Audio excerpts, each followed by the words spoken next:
랩런트들 어제 또 중고등 집중 훈련도 하고 말씀 여러분 가운데서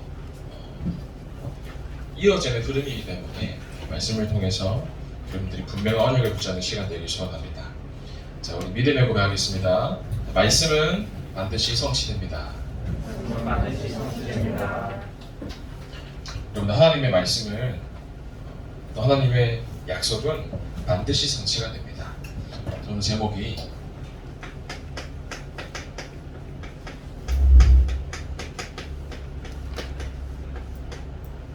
언약을 잡아라 합니다. 지난주까지 모든 랩런트들이 학교에서 진행되는 모든 시험을 아마 끝냈을 거예요. 너무나 수고 많았는데 이제는 이제 모든 시험이 끝나고 방학만 앞두고 있을 겁니다. 이제 한 2-3주 지나고 시간이 지나면 방학이 오게 되겠죠.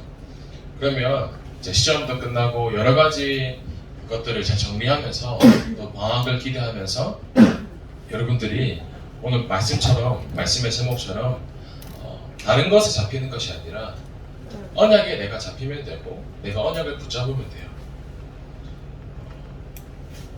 여러분들이 인생을 살아가는 동안에 사실은 작은 시험을 당장 앞에 두고 뭐 수행평가라든지 시험 앞에서도 많이 힘들었을 거예요.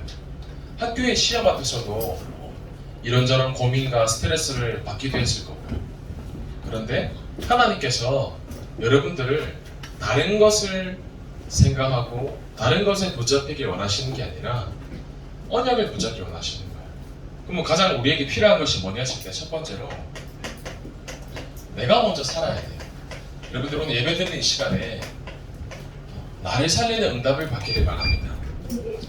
너무 예배가 힘들다, 교회 훈련이 되게 힘들다, 그런 생각에 사로잡히게 되면 사실은 예배 때 아무것도 붙잡기가 쉽지는 않습니다. 그런데 예배 드리는 이 시간에 내가 한번 질문을 해보는 거예요. 예배 속에서 나는 무엇을 붙잡아야 되는가? 가장 중요한 게 뭐냐면 여러분들이 나 자신이 먼저 말씀을 통해서 살아나야 돼요. 암이 얼마나 위험한 병인지 모르면 그 암을 고치는 의사가 얼마나 유능한 의사인지 모를 수가 있어요. 근데 암에 걸려보거나 가족 중에 만약에 암에 걸린 사람이 있다. 그럼 어떤 걸 조사하냐 했을 때 누가 이 분야의 암의 최고 권위자인가? 누가 이 암을 가장 잘 고치는가? 거기에 집중을 하잖아요. 병이 얼마나 무섭고 또 위험한지 알면 그 의사가 뭐 어떻게 생기건 얼마나 친절하건 아무 관계가 없어요. 그래서 저 시골에서도 땅 끝에서도 의사가 유명하다, 잘 고친다 하면 서울까지 올라오잖아요. 그죠? 왜 그런가 했을 때 결국은 그 의사가 그 병을 고칠 수 있냐 없냐 거기에 달려있단 말이에요. 그 한 사람을 만나러 저 시골에서부터 속된 말로 저 해외까지 가잖아요. 이 병만 고칠 수 있다면. 복음 가진 사람이 내게 복음에 대한 감사와 감격이 없고 영적으로 무언가 내가 건조하고 지루하다 했을 때 그 왜 그런가 했을 때 사실은 복음의 가치를 정말 몰라서 그런 거거든요. 내가 만약에 이 암이 얼마나 중요한 위험한 병인지 알면 이 의사가 너무 소중한 거예요. 왜냐? 이 의사만 이 병을 고칠 수 있으니까. 그런데 나에게 만약에 그 암이 없으면 또 그 암이 무슨 병인지 모르면 이 의사가 얼마나 잘 고치고 나랑 관계가 없는 거예요. 우리가 성경에서 말하는 문제가 정확하게 뭔지 모르기 때문이에요. 세상 사람들이 말하는 문제는 시험이 얼마나 어려웠다, 아니면 나의 직장에 어떠한 문제가 있었다, 그런 눈에 보이는 문제, 물론 그것도 문제가 맞아요. 그러나 성경이 말하는 진짜 근본적인 문제가 뭐냐? 물고기가 물을 떠났다는 거예요. 하나님 자녀가 하나님과 함께 있어야 되는데 하나님을 떠난 거예요. 또 하나님 자녀가 예배 속에서 축복과 응답을 누려야 되는데 그 예배의 축복을 완전히 놓쳐버린 겁니다. 사실은 그게 모든 문제란 말이에요. 여러분들이 오늘 이 시간 뭐가 치유돼야 되냐면 나의 잘못된 각인이 치유돼야 될 줄 믿습니다. 무엇이 치유돼야 되냐? 원래 하나님의 것을 완전히 빼앗겼단 말이에요. 창세기 1장 27절에 하나님이 자기 형상대로 사람을 창조하시고 원래 자기의 형상대로 창조하신 이후에 모든 법을 다 주셨단 말이에요. 그때는 뭐 시험에 대한 스트레스도 없고 병에 대한 스트레스도 없고 가정에 대한 문제도 없고요. 그런데 그 그 모든 문제들이 어디서부터 시작됐냐? 원래 그 문제가 어디서부터 근본적인 문제가 출발이 되었냐? 결국은 하나님을 떠난 원죄, 하나님을 떠난 그 불신앙 때문에 모든 문제가 우리에게 온 것입니다. 그래서 여러분들이 지난주에 경제 치유라는 말씀을 주셨어요. 근데 경제라는 것이 물론 돈이 맞습니다. 돈이 많고 물질이 맞을 수도 있지만 사실은 경제는 많은 것을 포함하고 있어요. 이 땅 살아가는 동안에 경제가 필요 없다 아니거든요. 필요해요. 그러면 경제가 치유해야 된다. 치유 경제가 무슨 말이냐?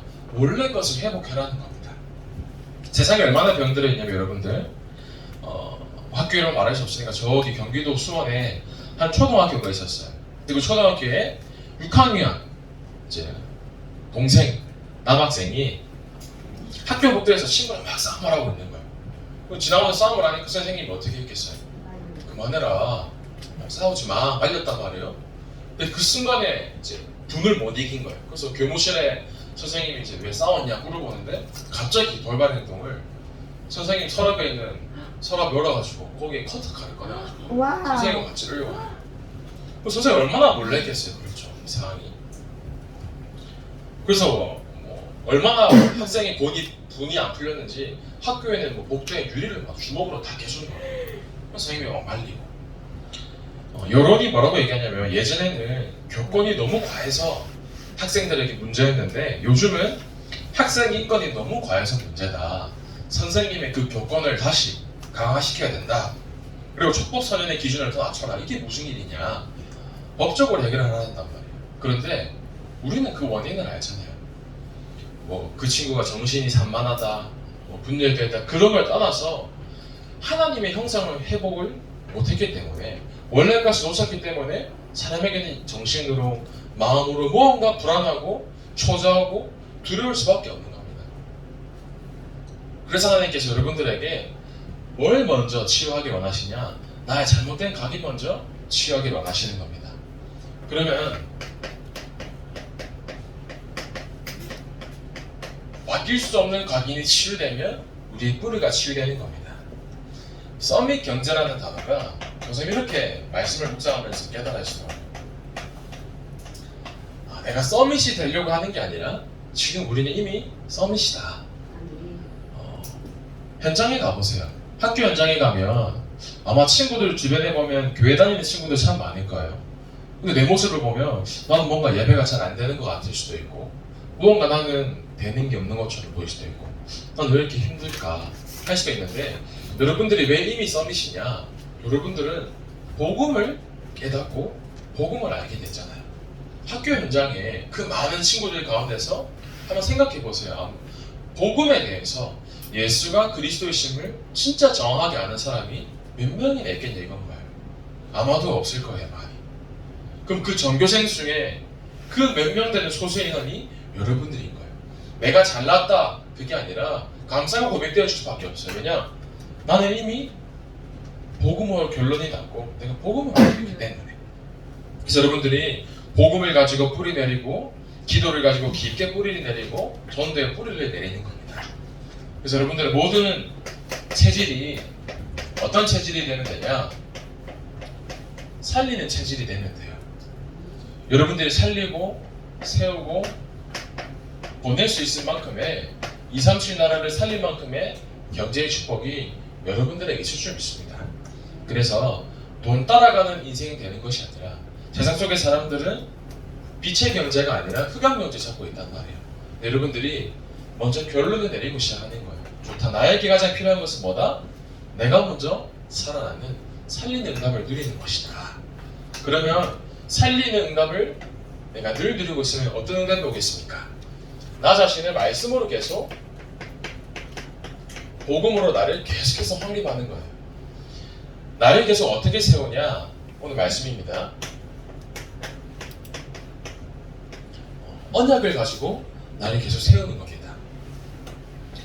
언약식이라는 말을 불신자들도 많이 써요. 예를 들어서 뭐 약혼을 할 때 약혼식, 그것도 언약식에 포함되어 있거든요.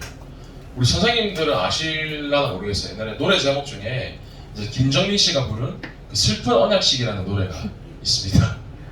잘 모르시죠, 여러분들? 하늘도 우리를 축복하자 뭐 이런 가사가 있어요. 그 옛날에 좋아했습니다.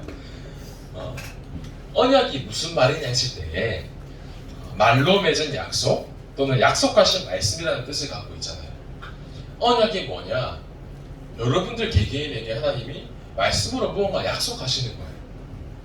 성경의 흐름을 보면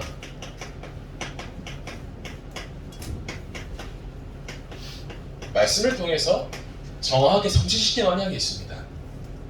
여러분, 인간의 완전한 비극이 무엇입니까? 완전 망하게 된 사건이 뭐냐 하실 때 자신은 창세기 3장 사건이거든요. 선악과를 따먹었다, 그게 아니에요. 예를 들어서 뭐 동명이가 어떤 여자친구가 생겼어요. 예를 들어서 이렇게 연애를 하는데 동명이가 그 친구를 이제 사랑해서 연애를 할 거 아니에요. 그러면 그 조건이 뭐냐, 연애의 조건이 서로가 서로만 사랑해야 되잖아요. 근데 만약에 동명이가 여자친구한테 누구누구야, 사실 나는 다른 누구도 좋아하고 있어, 그러나 나는 너도 사랑하고 이 친구도 사랑하고 있어. 그럼 이게 말이 되는 연애입니까? 말이 돼요? 말이 안 된단 말이에요. 사랑과 언약, 약속의 조건이 뭐냐면 서로가 서로만 좋아야 되잖아요. 인간 사랑은 그렇단 말이에요. 하물며 하나님도 마찬가지예요. 내가 너와 사랑을 하는데 내가 너랑 약속을 하지 않았냐, 이 약속만 지켜라. 하나님께서 무엇을 약속하시냐면 에덴 동산 정중앙에 선악과 선과 악을 알게 하는 나무를 심고 이것만 먹지 마. 이게 너와 나와의 약속이야. 약속을 했는데 이 아담과 하와가 하나님과 약속을 어긴 거예요. 그래서 이게 어마어마한 심각한 문제라는 겁니다. 그래서 사람이 이 최초의 인간이었던 아담과 하와가 원죄를 지르고 하나님을 떠나고 난 다음에 정령 죽을 수밖에 없는데 하나님이 죄를 지은 인간에게 첫 번째 주신 언약이 뭐냐 했을 때 창세기 15절의 언약입니다. 여자의 후손이라는 언약을 먼저 세우신 거예요. 문제 만난 인간에게 어이구 너 왜 그랬어? 너 왜 그렇게 했어? 잘못을 꾸짖으신 게 아니라 바로 답을 주시고 시작하신 겁니다. 그래서 그 언약 중심으로 성경은 창세기부터 계시록까지 쓰여지고 있는 거예요. 그래서 사람들이 어떻게 하냐? 그 언약을 또 놓친단 말이에요. 아담과 하와가 자기 자녀에게 왜 얘기 안 했겠어요? 엄마 아빠가 하나님과 약속을 어겨가지고 이렇게 고통받고 사는 건데 너는 이 언약 놓치지 말아라. 왜 얘기를 안 했을까요? 그런데 그 언약을 또 놓치게 되는 거예요. 어떤 시대가 오냐면 네피림 시대죠. 하나님의 아들이 사람의 딸들의 아름다움을 보고 다 자기가 원하는 대로 자기의 아내로 삼는 거예요. 그 무슨 말이냐? 세상과 복음이 완전히 섞여버린, 복음이 완전히 희미해지고 완전히 망해버린 거예요. 그 얼마나 하나님이 화가 나셨냐? 하나님이 인간을 지으심을 완전히 후회했다, 이렇게 말씀하시는 거예요. 하나님의 의도한 것과 사람이 완전히 정반대로 살아가는 겁니다. 그래서 지금 다 똑같이 살아가는 거예요. 세상 사람들이 하나님과 정반대로 내가 하고 싶은 대로 살아가는 거예요. 내가 하고 싶은 거 하고 내가 원하는 거 얻어야 되고 내가 필요한 거 꼭 얻어야 되고. 그런데 이때 살아남은 유일한 언약이 무엇이냐? 오늘 본문 말씀입니다. 창세기 6장 14절에 노아에게 언약을 말씀하세요. 너를 위하여 방주를 지어라. 방주가 무엇이냐 하실 때 예수 그리스도의 모형이란 말이에요. 그리스도 안에 들어가면 네가 부정한 짐승이든 네가 얼마나 많은 죄를 지었든 상관없다. 방주 속에만 있으면 사는 것이다. 하나님이 그 언약을 세우는 겁니다. 근데 사람들이 이 언약을 또 놓치고 밥에 답을 쌓고 계속해서 성경은 이것이 반복되는 거란 말이에요. 여러분들에게 하나님께서 무엇을 원하시냐? 이 언약 놓치지 마라. 언약 하나만 붙잡으면 된다. 늘 말씀하시고 계시는 거예요. 창세기 12장 1절에서 3절 말씀에 그 바벨탑 사건 이후에 하나님께서 아브라함에게 말씀하십니다. 네 보통 친척 집을 떠나고 가나안 땅으로 가라. 약속하신 그 땅으로 가냐. 언약을 말씀하시는 거예요. 그래서 여러분들이 무엇이 중요하냐? 내가 다른 것을 놓쳐도 괜찮지만 언약 하나는 놓치지 않아야겠다. 오늘 예배 드리고 말씀 듣고 뿐만 아니라 내 평생 인생을 살아가는 동안에 이 언약을 놓치지 말아야 되는 겁니다. 그래서 하나님께서 너무나 감사하게도 우리 교회에 허락하신 언약이 있잖아요. 하나님께서 우리 주신 계명과 또 사명이 있습니다. 절대 명령이 있고요. 그 중에서 무엇이냐? 우리 교회 언약이 치유와 교육과 전도가 있습니다. 오늘 1부 때도 목사님 또 말씀하셨죠. 내가 뭘 해야 될지 모르겠다 할 수 있잖아요. 근데 그게 아니라 이 속에서 찾는 거예요. 내가 무엇을 해야 될까? 이미 답은 나와 있는 거예요. 치유와 교육과 전도 속에서 하나님이 나에게 원하시는 게 진짜 무엇이지? 이거를 질문하면서 기도하는 랩넌트와 하지 않은 랩넌트는 언약을 붙잡는 데 분명한 차이가 있겠죠. 그래서 여러분들이 이 중요한 중학생, 고등학생 이때에 치유와 교육, 전도의 언약을 붙잡는 겁니다. 이 속에서 무엇을 붙잡아야 되냐? 나의 언약을 붙잡아야 돼요. 그걸 보고 하나님과 나와의 1대1의 이면 계약이라고 합니다. 오늘 본 말씀 보면 창세기 6장 14절에 너는 고페르나무로 너를 위하여 방주를 만들되 그 안에 칸들을 막고 역청을 그 안팎에 칠하라 나와 있어요. 이때 이제 고페르나무가 여러 가지 주장들이 있어요. 뭐 전나무다, 잣나무다 이런 고페르에 대한 여러 가지 설들이 있는데 그게 중요한 게 아니라 고페르란 나무로 방주를 만들어라 명령을 하신 거예요. 그러면서 오늘 보면 역청을 그 안팎에 칠하라 나와 있어요. 역청의 어원을 보면 이제 코페르라는 뜻을 갖고 있어요. 이제 코페르라는 것이 고페르 나무를 자를 때 나오는 물질이 이제 코페르라는 역청이란 말이에요. 이제 여러 가지 주장들이 있지만 뭐 아스팔트다라는 말도 있고 이제 대부분 학자들이 이제 송진이다 이런 얘기를 해요. 무슨 말이냐면 이 코페르라는 단어의 진짜 어원이 무엇이냐고 보면 희생이라는 의미도 있고 또 몸값이라는 의미를 갖고 있습니다. 배가 물에 뜨기 위해서 역청을 칠해야 되는 이유가 뭐냐면 배가 떴는데도 불구하고 물이 들어오면 안 되잖아요. 그래서 안팎으로 역청을 칠하는 겁니다.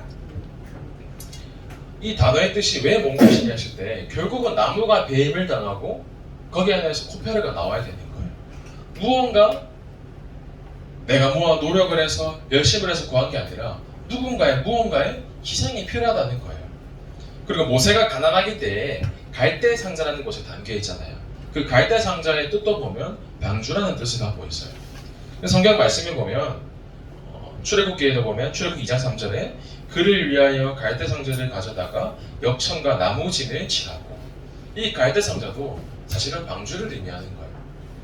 여러분들 보면 방주를 성경에 보면 방주에 대한 설계가 나옵니다. 근데 방주는 특징이 뭐냐면 돛이 없어요. 돛이 뭐냐면 바람을 따라서 방주에 가면 노를 젓는 노도 없고 배에 키도 없단 말이에요. 그럼 무슨 말이냐? 방주는 어떤 목적이냐면 그냥 물에 뜨기만 하면 돼요.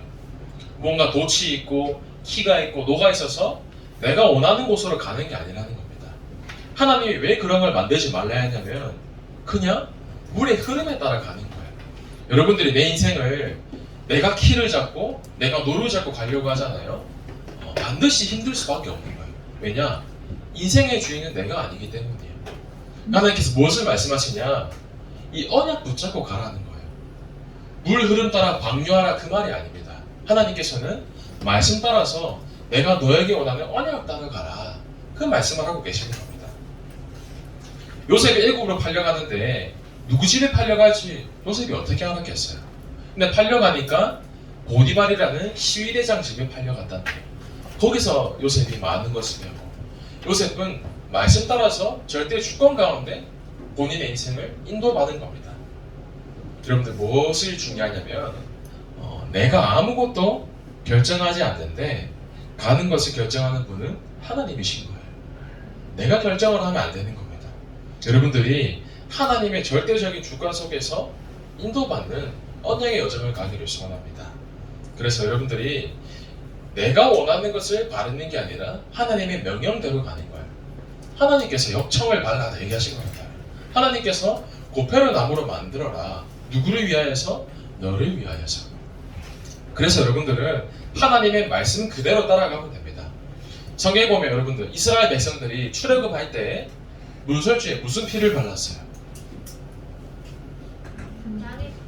네, 양의 피이면서도 정확하게는 어린 양의 피를 발랐어요.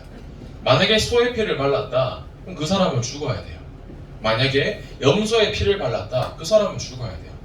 하나님께서 뭐라고 말씀하십니까? 어린 양의 피를 발라라. 이유가 중요한 게 아니라 하나님의 말씀을 그대로 순종하고 그대로 따라가야 되는 겁니다. 그래서 오늘 중요한 말씀이 창세기 6장 18절에 그러나 너와는 내가 내 언약을 세우리니 이렇게 나와 있어요. 하나님께서 노아라는 한 사람과 언약을 세우신 겁니다. 여러분, 그리스도 믿으면 다 끝난 거예요. 내가 뭐 내 모습이 안 되는 것처럼 보일 수도 있고, 나에게 상처가 있을 수도 있고, 문제가 있을 수도 있고, 갈등이 있을 수도 있지만, 여러분들 그리스도 안에 있으면 상관없는 겁니다. 방주 안에 있으면 파도가 치고 흔들릴 수도 있지만 결국은 산단 말이에요. 그래서 여러분들이 뭘 붙잡아야 되냐? 변하지 않은 언약인 그리스도 붙잡아라 이겁니다. 그래서 여러분들 오늘 말씀 듣는 시간에 앞으로 인생을 통해서 내가 언약을 발견해야 되고 내가 언약 따라가는 삶이 되어야겠다. 이 말씀을 붙잡으시길 바랍니다. 그래서 세 번째로 오늘 하나님께서 여러분들을 언약의 여정 가운데 현장으로 보내시기 원하시는 겁니다. 어떻게 보내는 응답을 누리냐 하실 때 여러분들이 말씀의 증인이 되는데요. 창세기 6장에 보면 22절에 보세요. 노아가 그와 같이 하여 하나님이 자기에게 명하신 대로 다 준행하였더라. 노아는 하나님이 하라는 그 말 그대로 토시 하나 안 틀리고 순종한 거예요. 여기 끝에 중요합니다. 22절에 다 준행하였다라 이렇게 나와 있는데 이게 내가 행했다, 무엇을 했다 말고 준행이라는 단어를 쓰고 있어요. 그 준행하다의 뜻이 뭐냐면 명령을 그대로 쫓아서 행하다라는 뜻이 준행하다예요. 여러분, 하나님께서 여러분들에게 명령하신 겁니다. 뭐라고 명령하시냐? 내가 살고 있는 지역을 살리라는 거예요. 왜냐? 살리는 법이 나밖에 없는데. 예를 들어서 물고기가 물에 담아서 파닥파닥 거리고 있어요. 그럼 어떻게 하면 돼요?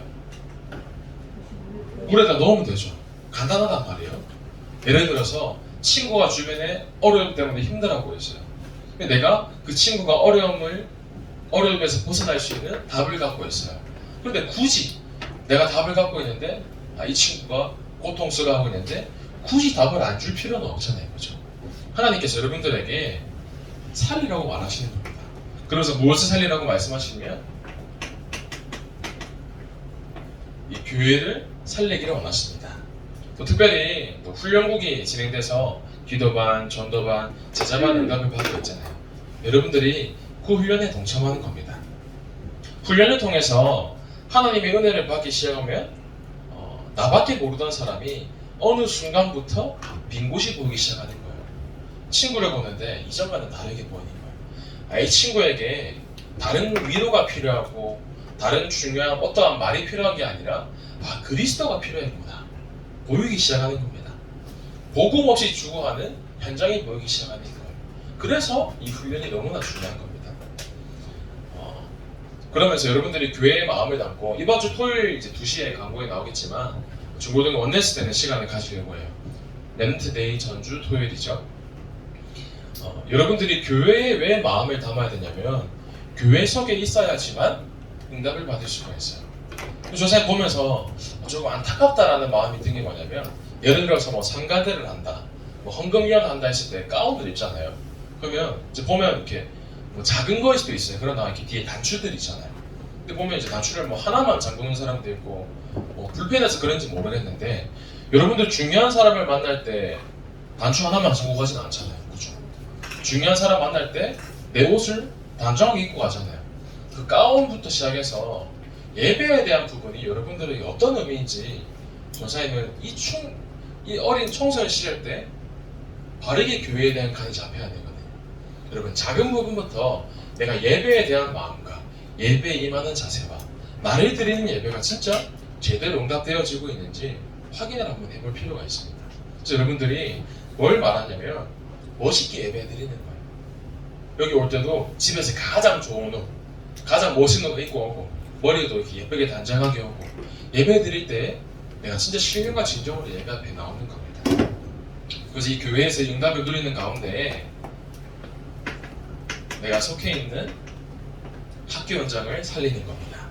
내가 학교 현장에 어떻게 보냄을 받았냐? 학교를 살리는 사실은 선교사랑 파송받은 거예요. 여러분들 학교 현장에 정확한 답을 주는 가운데 237과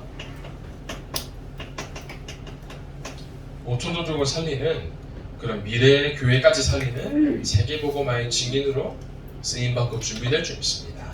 그래서 여러분들이 늘 말씀마다 질문을 하시는 거예요. 하나님께서 나에게 세우시고자 하는 이면 계약의 언약이 발견되어지게 해주세요. 그 기도 속에 있으면 여러분들이 이 응답, 살리고 세우고 보내는 응답의 주역이 될 줄 믿습니다. 그래서 오늘 예배 속에서도 하나님이 나에게 원하시는 언약을 발견하는 우리 주 모두가 렘스 되길 소원합니다. 살아계신 하나님 감사를 드립니다. 하나님께서 나에게 세우시고 또 나에게 원하시는 언약이 날마다 예배와 말씀 속에서 발견되어지는 또 멋있는 예배 속에서 승리하는 귀중한 응답을 누리는 우리 주 모두가 렘스 될 수 있도록 주께서 마음껏 축복하시고 인도하여 주옵소서. 살아계신 예수 그리스도 이름으로 기도하옵나이다. 아멘.